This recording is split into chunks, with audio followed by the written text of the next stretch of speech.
Hello viewers, আশা করি ভালো আছো। প্রতিবার এনে আপনার সামনে নতুন আরেকটি ভিডিও নিয়ে চলে আসলাম। আজ আলোচনা করব যে আপনার এইচএসসি 2024 সালে যারা এক সাবজেক্ট ও 2 সাবজেক্ট ও 3 সাবজেক্ট যারা ফেল করছেন, যে আপনারা কিন্তু এইচএসসি 25 সাথে কিন্তু আপনার পরীক্ষাটা দিতে হবে। এখন কিন্তু এইচএসসি 25-এর কিন্তু আজ কিন্তু রুটিনটা পাবলিশ করা হয়েছে যে তারা পরীক্ষাটা কিন্তু কবে শুরু হবে এবং তার সাথে কিন্তু তারা যে রেজিস্ট্রেশন অর্থাৎ ফর্ম ফিল আপটা তারা কবে করবে তারা এই নিয়ে কিন্তু একটা আপডেট দিয়েছে। এখন আপনারা এইচএসসি 2024 যারা ফেল করছেন, যে সাবজেক্টে ফেল করে থাকেন না কেন, এখন আপনার কয়টা সাবজেক্টে পরীক্ষা দিতে হবে এবং কয়টা সাবজেক্টে আপনার ফর্ম ফিল আপ করতে হবে এবং আপনাদের পরীক্ষার তারিখটা কবে আছে কিন্তু A to Z এই ভিডিওতে আলোচনা করবো। তার জন্য ভিডিওটি কন্টিনিউ কোনো স্কিপ করবেন না।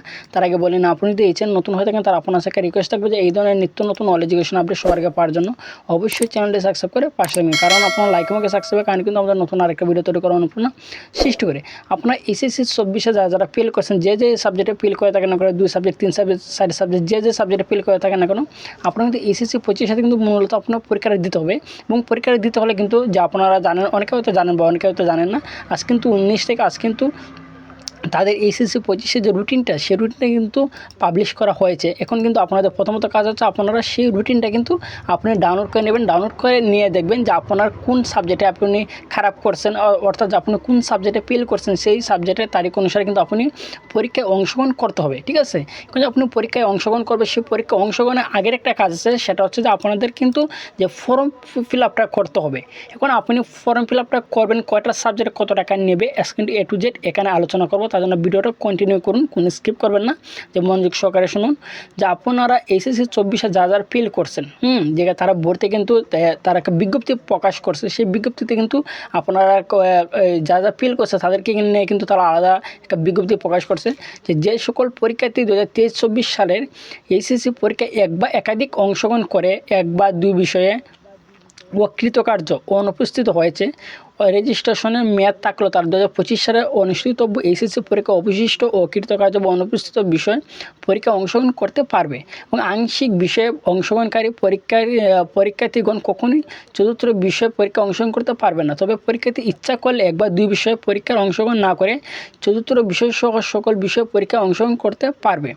2024 সালে এইচএসসি পরীক্ষা এক বিষয়ে অকৃতকার্য বা অনুপস্থিত প্রাইভেট পরীক্ষার্থীদের 2025 সালে এক বিষয়ে পরীক্ষা অংশগ্রহণ করতে পারবে, তবে তাদেরকে অনুচ্ছেদ 6 মোতাবেক তারিখে 250 টাকা হারে রেজিস্ট্রেশন নবায়ন ফি বোর্ডে জমা দিয়ে উচ্চ মাধ্যমিক শিক্ষা বোর্ডের শাখা থেকে রেজিস্ট্রেশন নবায়ন করতে হবে। ঠিক আছে, আমি টোটালি এখানে এক কথায় বলি যে আপনারা এইচএসসি 2024-এ যারা ফেল করছেন, এক সাবজেক্ট 2 সাবজেক্ট 3 সাবজেক্ট যে সাবজেক্টে ফেল করে থাকেন এখন, প্রত্যেকটা সাবজেক্টের রেজিস্ট্রেশন বাবদ অর্থাৎ ফর্ম ফিল আপ বাবদ কিন্তু আপনাকে 250 টাকা দিতে হবে। ঠিক আছে, আপনি যে কলেজে আন্ডারে পড়ে এসেছেন সেই কলেজের সাথে যোগাযোগ করে যে আমি একটা সাবজেক্টে ফেল করছি, 2টা সাবজেক্টে ফেল করছি, সেই অনুসারে কিন্তু আপনি সেই কলেজে টাকাটা দিয়ে দিতে হবে। কারণ আপনাদের যে ফর্ম ফিল আপটা শুরু হবে সেটা কিন্তু যে 2 মার্চ 10 মার্চের ভিতরে কিন্তু মূলত আপনি ফর্ম ফিল আপটা করতে হবে। ঠিক আছে, একটা সাবজেক্টে তারা 250 টাকা করে নেবে। এখন আপনি 2 সাবজেক্ট দেন, 3 সাবজেক্ট দেন, সেই অনুসারে কিন্তু তারা টাকাটা নেবে। এখানে 250 টাকা বোর্ড থেকে বলে দিল, যদি এক সাবজেক্টে আপনি ফেল করে থাকেন তাহলে কিন্তু আপনাকে কিছু টাকা আরও বাড়তি দিতে হবে, কারণ তার সাথে তারা স্কাউট পে নেবে। এরপর আপনি যে কেন্দ্রে পরীক্ষা দিবেন সেই কেন্দ্রে কিন্তু আপনি ফিটা দেওয়া লাগবে। অর্থাৎ আমি টোটালি যদি বলি যে একটা সাবজেক্টে মনে করেন যে 500 টাকা, এর উপরে কিন্তু হবে না, যে এক সাবজেক্টে তারা 500 টাকা হয়তো তারা নেবে। ঠিক আছে, আশা করি বুঝতে পারছেন। তারপর যদি অবশ্যই থাকেন অবশ্যই কমেন্ট করে জানাবেন, আর যদি ভিডিওটি ভালো লাগে থাকে অবশ্যই লাইক দেবেন। আর আপনি যদি এই চ্যানেল নতুন হয়ে থাকেন তার আপনার সাথে রিকোয়েস্ট থাকবে যে এই ধরনের নিত্য নতুন নলেজ এডুকেশন আপডেট সবার আগে পাওয়ার জন্য অবশ্যই চ্যানেলটি সাবস্ক্রাইব করে পাশে রাখবেন। ধন্যবাদ, দেখা হবে অন্য কোনো ভিডিওতে।